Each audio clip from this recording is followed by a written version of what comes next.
نحمده ونصلي على رسوله الكريم اما بعد فاعوذ بالله من الشيطان الرجيم بسم الله الرحمن الرحيم رب اشرح لي صدري ويسر لي امري واحلل عقدة من لساني يفقهوا قولي۔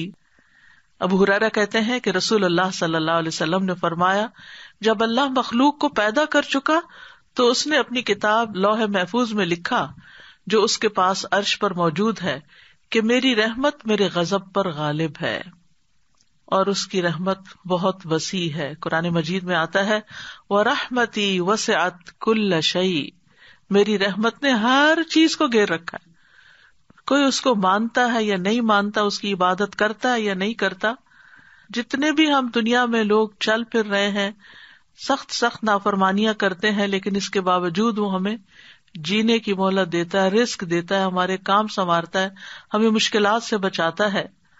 تو اللہ کے یہ دونوں نام جو ہیں، انسان کو اگر ان کی پہچان ہو جائے تو ہر غم اور پریشانی اس کی دور ہو جائے، کیونکہ ہر تکلیف میں، ہر مشکل میں اگر انسان یہ یاد کر لے کہ میرا رب بڑا ہی مہربان ہے، بڑی ہی رحمت فرمانے والا ہے، تو انسان کی پریشانی دور ہو جائے کہ وہ ہے کوئی جو میری مشکل آسان کر سکتا ہے، اور وہ اپنی رحمت فرمائے گا اور ضرور کر دے گا۔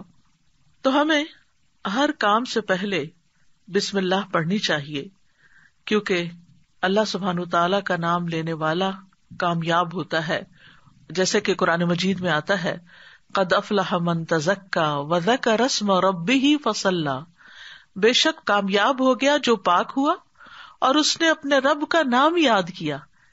یعنی رب کا یہ نام لینا کامیابی کی علامت ہے، کامیابی کی ضمانت ہے۔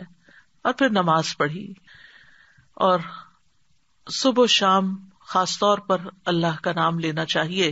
سورۃ الانسان میں آتا ہے وَاذْكُرِ اسْمَ رَبِّكَ بُكْرَةً وَأَصِيلًا، اور اپنے رب کا نام صبح اور پچھلے پہر یاد کیا کرو۔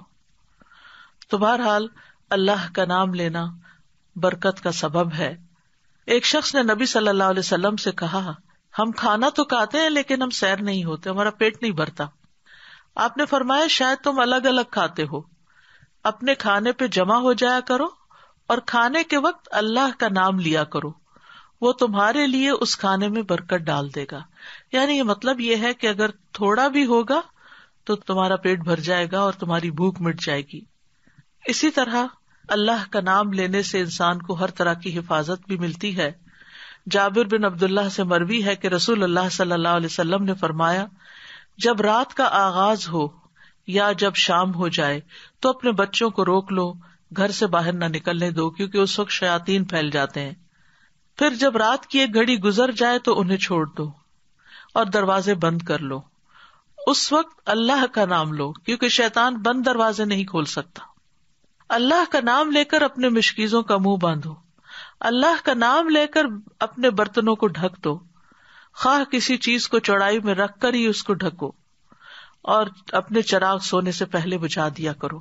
تو اس سے کیا پتا چلتا ہے کہ رات کو آخری کام جو کر رہا ہوتا ہے انسان، چاہے کیسی ہی تھکاوٹ کیوں نہ ہو، یہ کام وہ ہیں جو تقریباً سب لوگ کرتے ہیں، تو ان سب چیزوں پر بھی بسم اللہ پڑھنی چاہیے، اس وقت بھی اللہ کا نام لینا چاہیے۔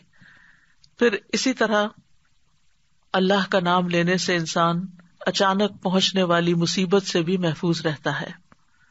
عثمان بن عفان کہتے ہیں، میں نے رسول اللہ صلی اللہ علیہ وسلم سے سنا، آپ فرماتے تھے، جس نے شام کو 3 بار یہ دعا پڑھ لی اسے صبح تک کوئی اچانک مصیبت نہیں آئے گی، کوئی اچانک مصیبت نہیں آئے گی۔ یعنی اس کا مطلب نہیں کہ دوسری آ جائے گی، یعنی ایک دم کسی قسم کی پریشانی اس کو لاحق نہیں ہوگی۔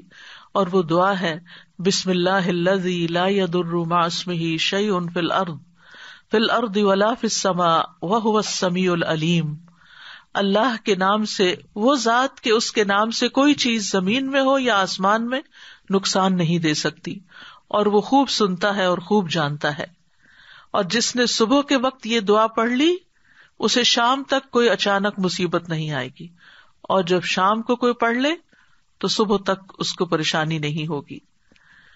اسی طرح اگر انسان بسم اللہ نہیں پڑھتا تو یاد رکھیے کہ بسم اللہ نہ پڑھنے کا نقصان یہ ہے ابن عباس کہتے ہیں کہ ابلیس نے اللہ تعالیٰ سے کہا کہ تو نے اپنی ساری مخلوق کا رزق واضح کر دیا ہے، میرا رزق کس میں ہے؟ تو اللہ تعالیٰ نے فرمایا ہر اس چیز میں جس پر میرا نام نہ لیا جائے. تو گویا جس چیز پر ہم اللہ کا نام نہیں لیتے وہ رزق پھر شیطان کے حصے میں چلا جاتا ہے، گویا ہم اپنے دشمن ہی کو فیڈ کرتے ہیں. قیامت کے دن بھی اللہ کے نام سے وزنی کوئی چیز نہ ہوگی. پھر اسی طرح یعنی اس دعا کے پڑھنے کے مواقع کون کون سے ہیں؟ نمبر 1، ہر کام شروع کرنے سے پہلے، تاکہ اس میں برکت اور مدد حاصل ہو، اس کے اندر قبولیت ہو، ہمیں اخلاص نصیب ہو. پھر خاص طور پر کھانا کھانے سے پہلے. حضرت عائشہ کہتی ہیں کہ رسول اللہ صلی اللہ علیہ وسلم نے فرمایا جب تم میں سے کوئی کھانا کھانے لگے تو چاہیے کہ اللہ تعالیٰ کا نام لے، پھر اگر شروع میں اللہ تعالیٰ کا نام لینا بھول جائے تو چاہیے کہ یوں کہے بسم اللہ اولہ و آخرہ، اللہ کے نام سے اس کھانے کے شروع میں اور آخر میں بھی. وآخر دعوانا ان الحمد للہ رب العالمین. سبحانک اللہم و بحمدک، اشہد ان لا الہ الا انت، استغفرک و اتوب الیک. السلام علیکم و رحمۃ اللہ وبرکاتہ.